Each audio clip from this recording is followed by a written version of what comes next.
You're watching Beyond Market, where we bring you up to speed on development outcomes in Africa. Welcome, I'm Esther Awuni. Many thanks for joining us. On today's show, our focus is on ways to fix the value chain issues in Nigeria's power sector. You can join the conversation on social media. Let me know what you think about the topics we discuss. And to do so, use the hashtag Beyond Market. You can also send me a message on my Twitter handle. It's at Esther O. Awuni. Nigeria's electricity regulator has put a cap on the amount of electricity distributors can charge unmetered residential and commercial customers. The Nigerian Electricity Regulatory Commission has also called for the metering of customers on higher tariff classes no later than the 30th of April this year. Abimbola Banjo, Director and Head at Finance Advisory, PwC West Africa, joins me as we explore ways to fix the challenges in Nigeria's electricity value chain. Banjo, thank you for joining us today. Pleasure to have you on the show. Thank you for having me.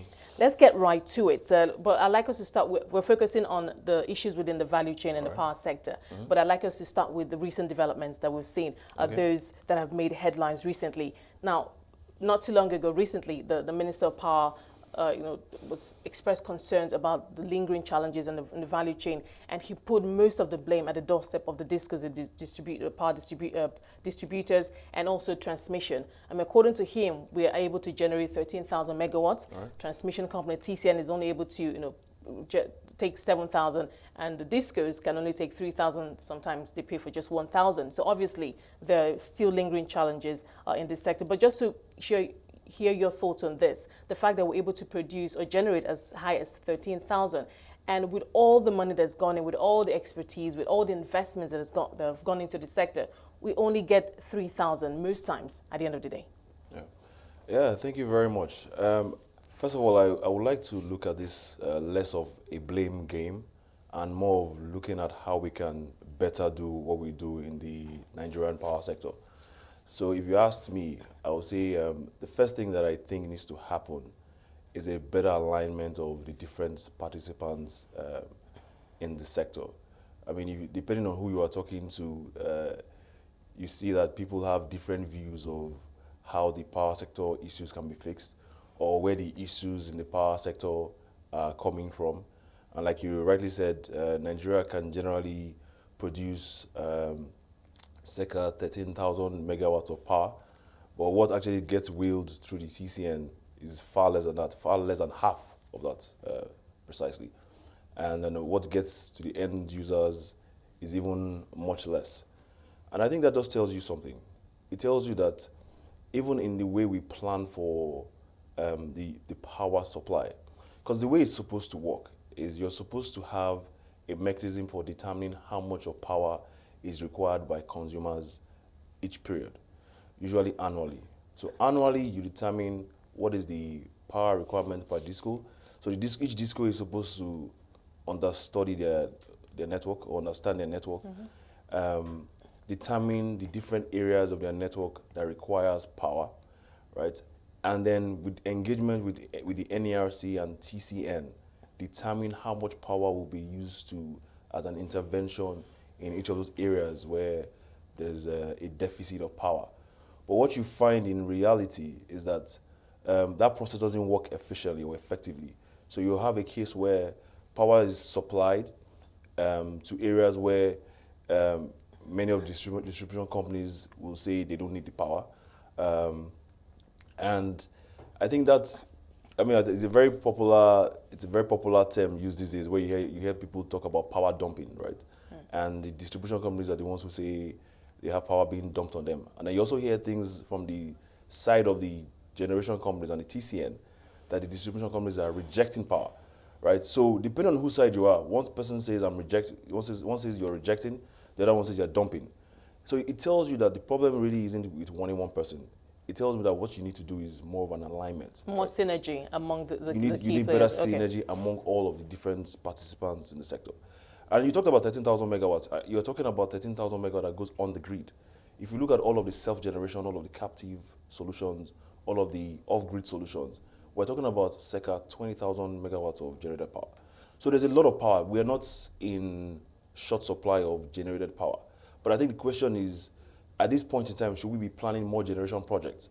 Or should we be looking for how to reduce the constraints in the already available generation and making that available to the end user. Which is what the Minister of Power did say, that, okay, we have been able to at least identify one key problem in the whole value chain, the last mile, the distribution onto our customers. Now, while the discos say, look, inadequate infrastructure and, of course, pricing, we always come back to tariff pricing, saying that it's not profitable for them. So obviously, there's no incentive. But then they came up with the willing buyer, willing seller initiative, and that appeared to have worked to some extent. But obviously, there are still challenges, and the Minister of Power is saying, look, if the discos do not have the technical expertise or whatever, perhaps we need new investors. But then there's a Siemens angle to this. Siemens was brought in to help create that synergy, bring in much needed expertise if that's what is needed, and know-how to help create the synergy. We haven't particularly seen traction in that. I know an MOU was signed, but obviously we haven't started to see the impact of that. But what are your thoughts in terms of how Siemens can come in, the role Siemens is expected to play to help bridge whatever the gaps outside of investment or funding or infrastructure that discos continue to complain about? Okay, first of all, let me talk about the willing buyer, willing seller. I think the willing buyer, willing seller is already contained in the ESPR Act, right? And it is something that was already planned for. But I reckon that the question about the willing buyer, willing seller is about the timing. Because if you understand the way the power market works in Nigeria, we have what you call a cross-subsidy system. And in the cross-subsidy system, the people who pay the higher tariffs support those who pay the lower tariffs. And the people who use the higher tariffs usually are the people who use more of the energy. So you're talking about the high-end commercial consumers, you're looking at the industrial users. And what should happen is that those industrial users take more of the power that is generated by all of these different power plants, and then pay more of the tariff that is required to fund the sector, and then that way the people who are the lower end get to benefit from that. But what you find with the eligible customer is that you have large users of power engaging directly with the generation companies, and they're engaging at tariffs that are at a tad lower than what you get with from the grid, right? So what that means is that you have some of the people who should subsidize, or some of the commercials who should subsidize the tariffs for other players, being stripped out on the eligible customer arrangement, which means that for the residual customers on the grid, the price of power is a lot higher.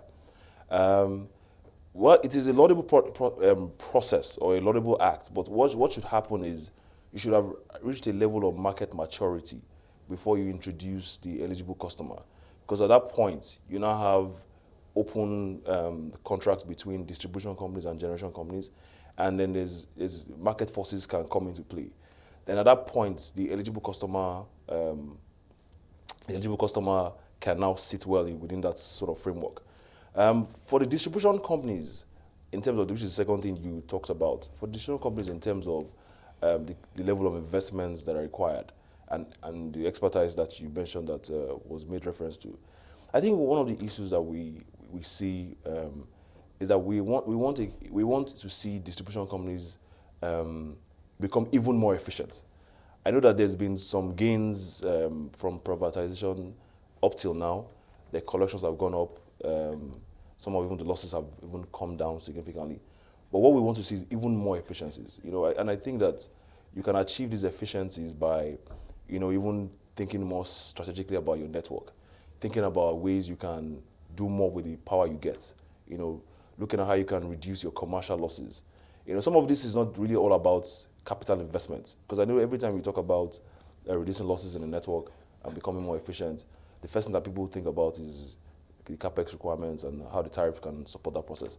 But some of these initiatives are really not as just grandiose as making the best of what they have, just making what they have more efficient. Absolutely. I was looking at the stats of different countries that have gone through a privatization process, right? And what is common to all of them is that they were able to very quickly after privatization rationalize their costs of doing business. So they're looking at the asset, their infrastructure as a whole.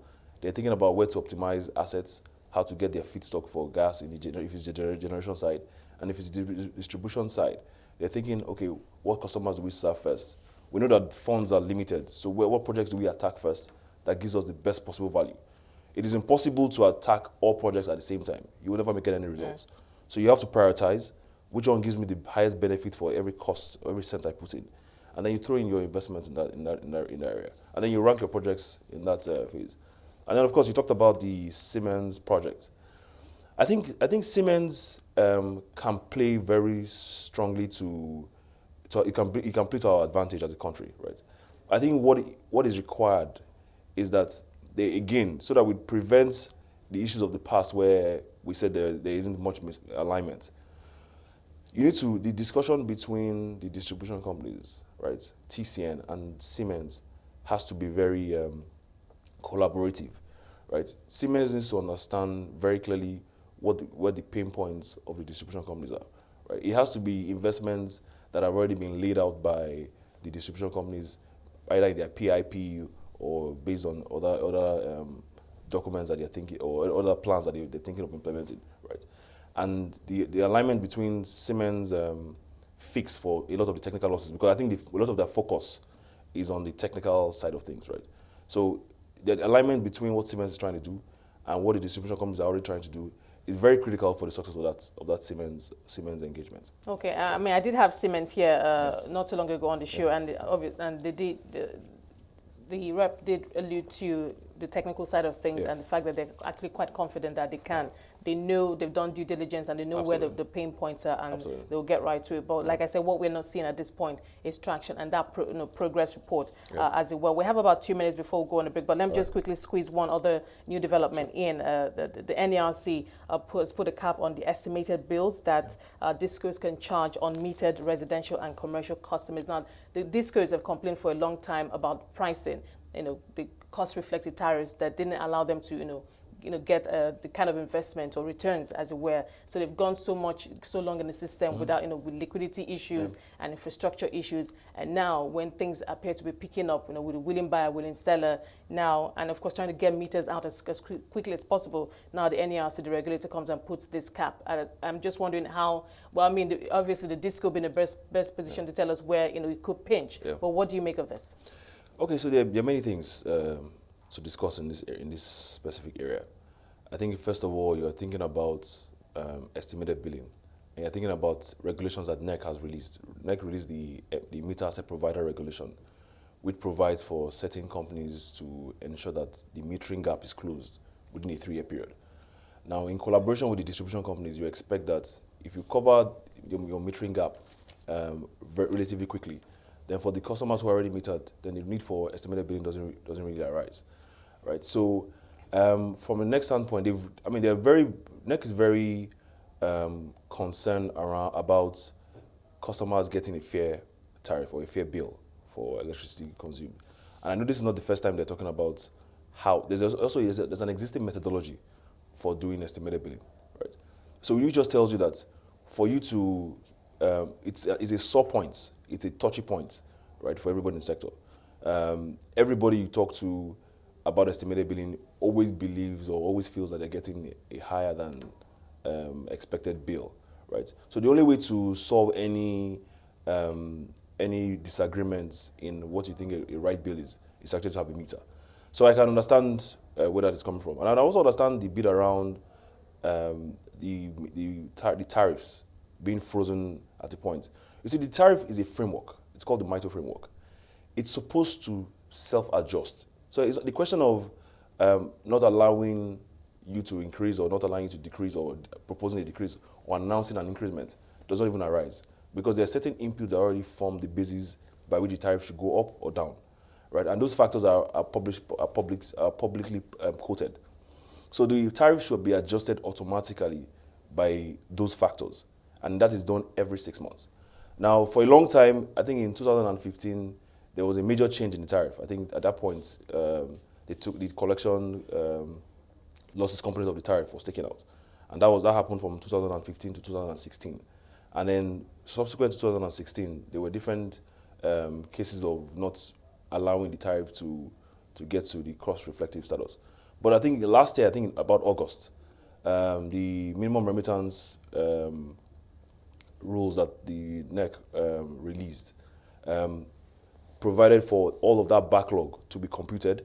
So whatever the distribution companies were supposed to have earned over all of those years was computed and was in an arrangement settled. If you're just joining us, Abimbola Banjo, Director and Head Finance Advisory at PwC West Africa, is our guest today on Beyond Markets, and we have been assessing value chain issues in Nigeria's power sector. Abimbola, thank you for your time so far. Thank you very much. Let's pick up from where we left off. We're talking about the MITO, the Multi-Year Tariff Order 2015. Now, that was reviewed recently, and of course, there was a lot of back and forth between the DISCOs and also the GENCOs, and I'd like us to focus on the GENCOs. Right. Now, they did have a meeting yesterday, and they're not too happy with the MITO and how it's structured, and they're talking about a 1.7 trillion naira shortfall, which they say, obviously they must have had conversations with the government over this figure, and they say that it's not contained, that no provision was made for it in the 2020 budget, and that it's not contained in the MITO 2015, neither is it in the Power Sector Recovery Program, so they're wondering where the money is going to come from. So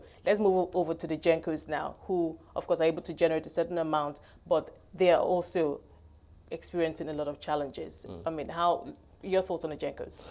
Okay, so I think the GENCOs believe that they're being hard hit by the inefficiencies in a market system that they think isn't working.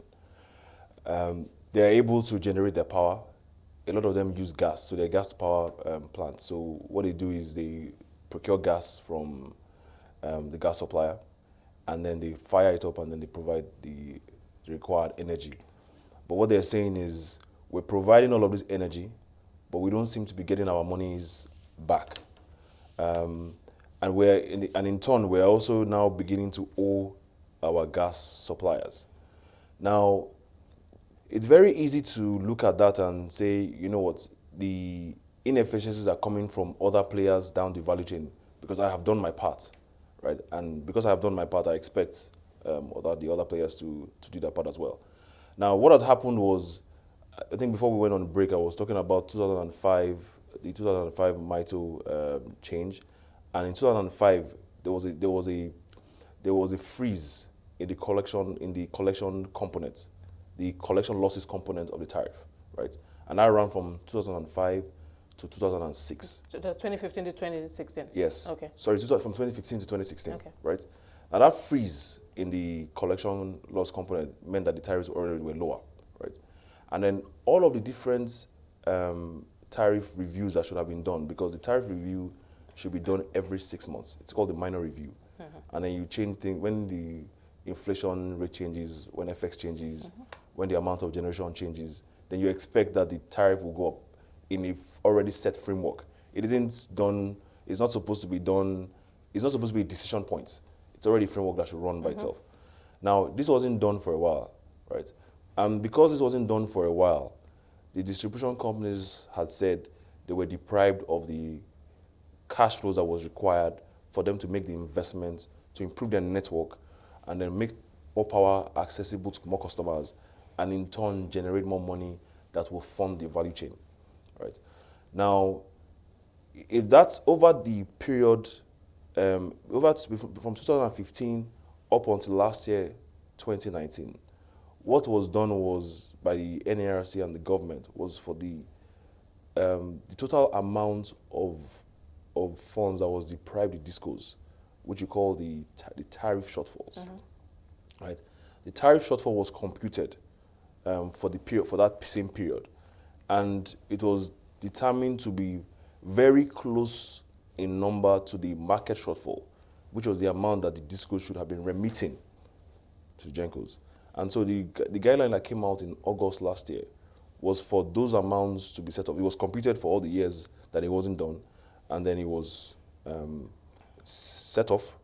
And they've said, now, based on this setup, we're having a clean slate, including the MDA debts, which is also a touchy point, because the distribution companies are also saying that many of the government entities... What we hear is 30% of the DISCOs debt that's coming from the ministry's department, government ministries, departments and agencies. The numbers that were in the news were about 120 billion naira of debts from the MDAs.